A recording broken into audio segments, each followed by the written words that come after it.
Oke, guys, bayangin, lu demo seharian, capek, panas-panasan, polisi udah siaga, lo cuma minta satu hal, potongan aplikator turun dari 20% jadi 10%. Pemerintah malah kasih 8%. Baru kali ini dalam sejarah Republik Indonesia, negara kasih sesuatu lebih dari yang diminta rakyat. Biasanya kan kita minta UMR naik 10%, dapatnya 1,2%. Minta BBM jangan naik, malah naik. Minta tol gratis, malah makin mahal. Minta dengerin curhatan, malah dikasih program makan bergizi gratis. Tapi ojol, minta 10%, dikasih 8%. Ini kayak lu pesen es teh, dikasih es teh plus martabak. Ada apa ini?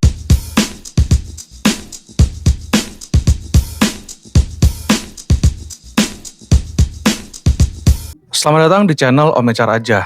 Di sini gue bahas kasus-kasus viral di Indonesia dari sudut pandang human resources. Karena percaya nggak percaya, hampir semua drama nasional ujung-ujungnya soal manusia dan pekerjaan. Hari ini kita bedah Perpres nomor 27 tahun 2026 yang Prabowo umumkan di Monas waktu Hari Buruh kemarin. Hot topic, tapi datanya berantakan. Dan pelajaran HR-nya banyak banget. Kita mulai dari awal. Tanggal 1 Mei 2026, Hari Buruh, Prabowo naik panggung di Monas. Ribuan ojol datang nih. Terus beliau bilang gini, ini gue kutip langsung ya. Gimana ojol? Setuju 20%? Bagaimana 15%? Berapa? 10. Kalian minta 10%? Ya, saya katakan di sini, saya tidak setuju 10%. Harus di bawah 10%. Enak aja. Lo yang keringat, dia yang dapat duit. Sorry aja. Kalau nggak mau ikut kita, nggak usah berusaha di Indonesia. Sekarang gue mau lo perhatiin satu hal. Ini bahasa pidato presiden atau bahasa lo waktu adek lu minjem motor terus balikin tangkinya kosong. Enak aja, sorry aja, nggak usah berusaha di Indonesia.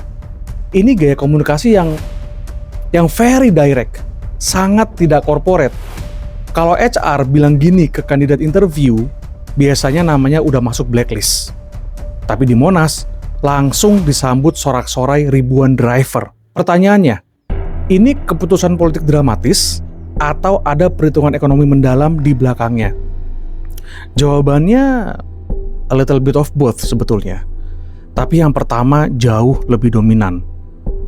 Gue jelasin, driver ojol udah demo dari tahun 2022. Tuntutan mereka konsisten, potongan maksimal 10%.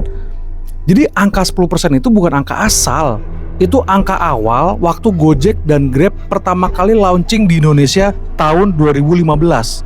Sebelum mereka tambahin fitur kayak fitur hemat atau fitur prioritas yang bikin potongan real di lapangan bisa nyentuh 50%. Ya, 50%.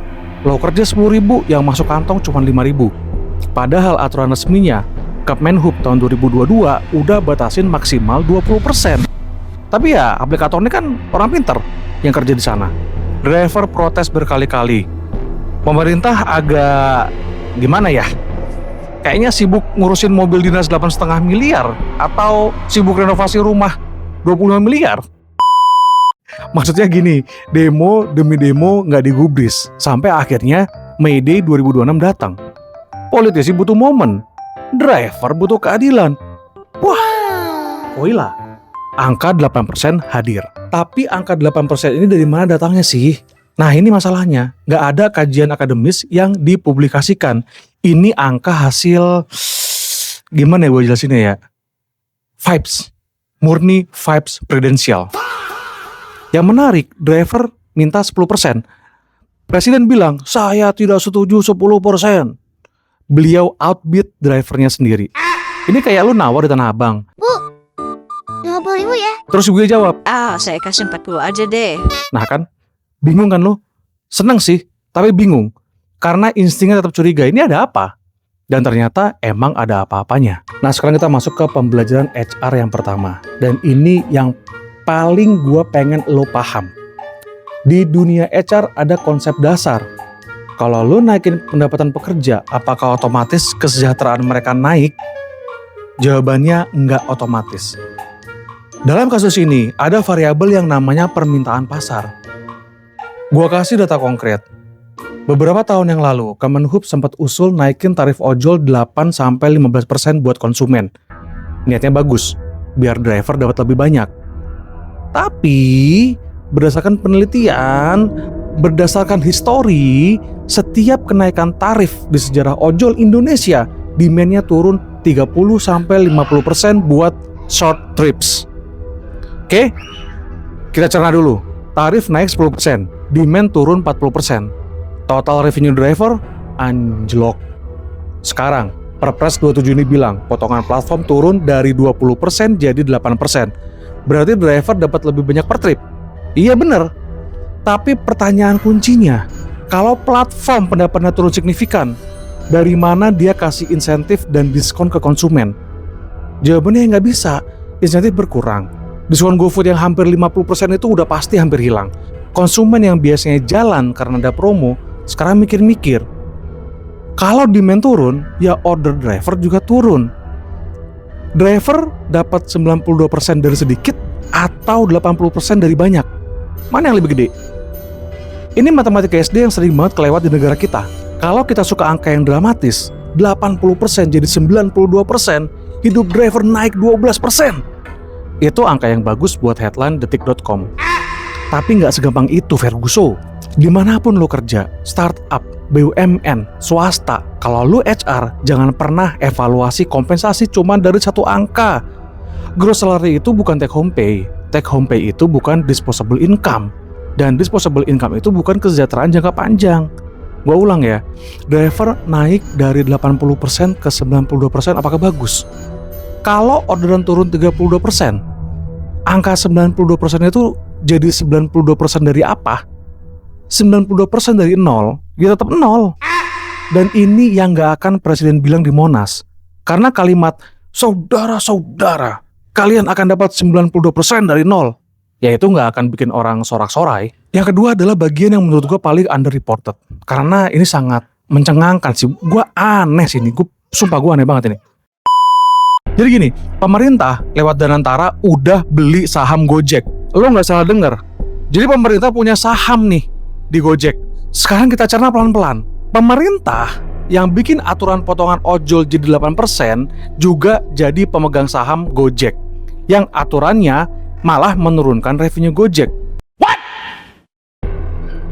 Gini, gua kasih analogi yang paling relate. Bayangin di kantor lu, manajer keuangan ternyata juga vendor kantor. Yang ngeluarin invoice, yang approve invoice, yang transfer pembayaran, orangnya sama semua. Lu tahu kan ujungnya kayak gimana? Dari kacamata HR, ini namanya conflict of interest. Nggak usah pakai kacamata HR deh, pakai kacamata logika aja ya. Ya, ini adalah pelajaran wajib di setiap onboarding perusahaan dimanapun. Di hari pertama, di slide pertama, hindari yang namanya benturan kepentingan atau conflict of interest. Dan entah kenapa di level negara, conflict of interest ini malah jadi strategi. Logika sederhananya, kalau Danantara udah jadi shareholder Gojek dan Perpres ini bikin Gojek pendapatnya turun signifikan, berarti nilai saham Gojek juga turun dong. Iya dong. Berarti aset negara turun dong. Iya dong. Berarti yang rugi siapa? Ya negara. Ya kita juga yang rugi. Ini ada dua kemungkinan. Pertama, pemerintah nggak ngitung dampaknya sampai ke nilai saham. Ini yang ngeri.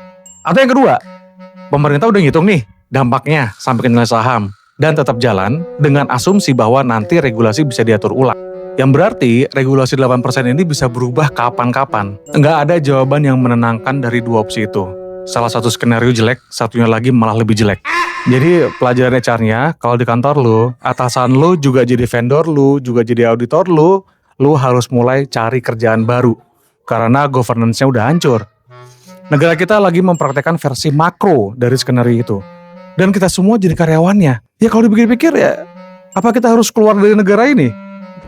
Ganti keluarga negaraan juga gak gampang. Ya paling kita cuma bisa ngedumel di kolom komentar, bikin podcast, atau bikin konten YouTube kayak begini ini. Pembelajaran apa yang bisa kita petik dari sini? Yang pertama, jangan silau sama angka headline 80% jadi 92%. Itu bagus di Twitter, tapi lu perlu nanya, 92% itu dari berapa? Dari demand yang turun, dari order yang sepi, dari market share yang ditekan. Angka tanpa konteks adalah propaganda. Dan itu yang saat ini sedang dilakukan. Yang kedua, konflik of interest itu bahaya di level perusahaan. Apalagi di level negara. My God. Kita selalu bilang pemerintah harus jadi wasit yang adil. Tapi kalau wasitnya juga jadi pemain, gimana mau adil? Dan pertanyaan ini nggak akan dijawab jujur sama siapapun. Sok, tanyain deh. Ya udahlah, anyway, nama gue Raja. Ini channel yang ngebahas drama nasional dari kacamata HR. Kalau lu dapat insight baru hari ini, like, share, subscribe. Kalau lu nggak dapat insight ya, mungkin lo emang shareholdernya dan antara. Komen di bawah. Menurut lo Perpres 27 ini kemenangan driver atau kemenangan setengah hati? Sampai ketemu di video selanjutnya. Peace.